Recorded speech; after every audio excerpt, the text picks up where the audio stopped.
Alright, y'all. Welcome to another edition of Shop Time. Shop Time! Got me a meat grinder. Now I know you're asking yourself, what in the world is he doing with the meat grinder? Well, I'm trying to take some of this junk and grind it up and make it come out like a pellet. That size right there. See that size pellet right there? I mean, it hasn't got to be a thick pellet, just a pellet. Something that'll dry out and it can sit in a bottle and for my bait bottles. Yeah, this is for my bait bottles, by the way. So I've already done a little bit of it, just to kind of tinker around with it. I've got some ground up corn chips, cornmeal, whatever you want to call it, and some ground up pecan hulls. Well, I think what I found out so far, hold on, let me turn you around. What I found out so far is if the mixture is too dry, all it does is just spit it right back out the way it went in. I mean, it's just like an auger, it's just spitting it out. If the mixture is too wet, it will clog it up in a heartbeat. So I'm trying to find some sort of little way that I can put it in wet and add something to it to kind of dry it out a little bit so it's pushing it through. I guess not as a very fine powder, but not as a thick, gobby, gooey mess.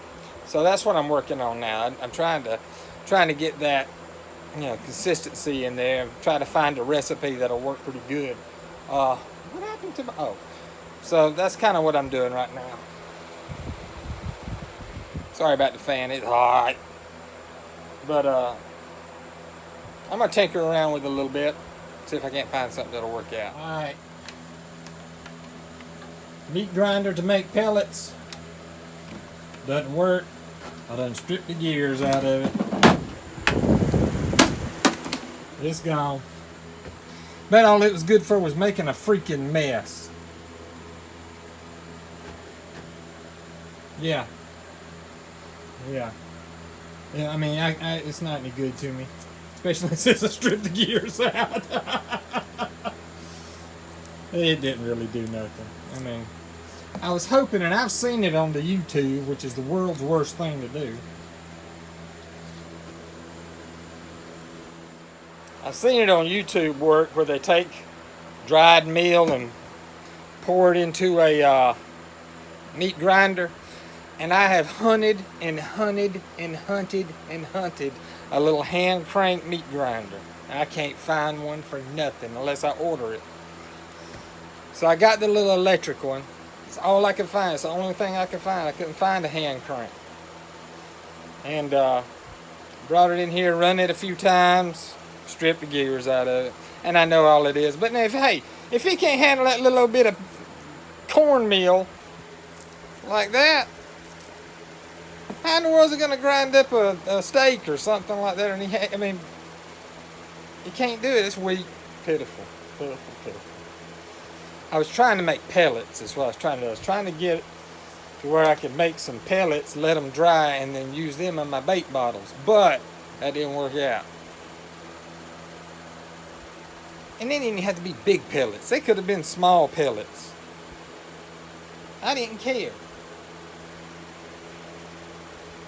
But I mean, if it couldn't handle that little cornmeal, how in the world is it going to handle, hamburger meat or something? It's mushy. All right, now. Pitiful.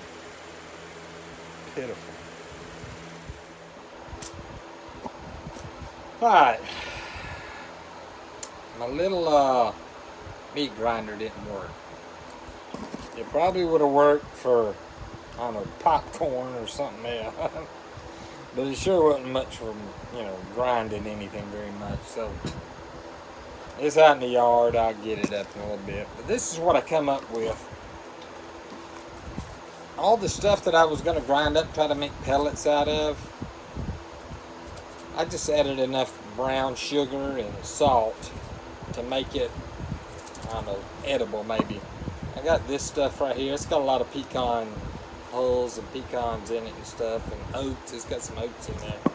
This right here has got a lot of cotton in it, a lot of cotton seed meal, corn meal, and of course sugar, brown sugar and salt.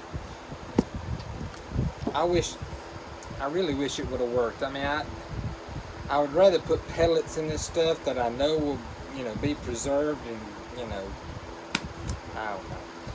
But anyway, I'm either gonna have to make a pellet meal or buy one or something if I want to do that. I don't even know if I want to do that.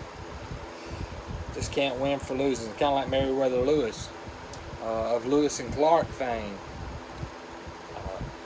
On their trip out to the West Coast, they have one goal. They have one goal in mind, and that was to get to the West Coast, to get to the Pacific Ocean as fast as they could, hopefully by an all-water route from the Missouri, following the Missouri River. Well, it didn't work out that way. There really wasn't an all-water route out there, especially once you got to the Rocky Mountains. Once you got to the Rocky Mountains, there really wasn't any kind of, that's where the Continental Divide is. There really wasn't a river that flowed through the Rocky Mountains. Anyway, on the way back, they were going back downhill, back downflow, back down the current. They're going with the current instead of up the current. They're going with the current. So they knew they was going to make good time. So they decided to split up in a couple of groups and decided to do a little exploration. Well, Meriwether Lewis took 3 or 4 guys with him, and one of them was an older guy who couldn't see very well. William Clark, he went south, and Meriwether Lewis went north. Well, William Clark did a good bit of exploration down, on the way out there they kept thinking, man, I wish I had time to go there, or man, I wish I had time to go there. Well, on the way back they had time. So William Clark goes south and Meriwether Lewis goes north, and they're out hunting one day, and the other 2 guys are in the boat, and him and an older guy who couldn't see very well was hunting elk. Well, Meriwether Lewis was hunting, and he was out, just stalk hunting is what they did. All of a sudden, he gets shot. Of all the things in the world and of all the places to get shot, he gets shot. Now, they've had some run-ins with Indians before, so, he's thinking maybe the Indians. But in truth, it was probably the old guy that couldn't see very well that shot him. And after he thinks about it for a while, he gets to thinking about it. The old man shot me.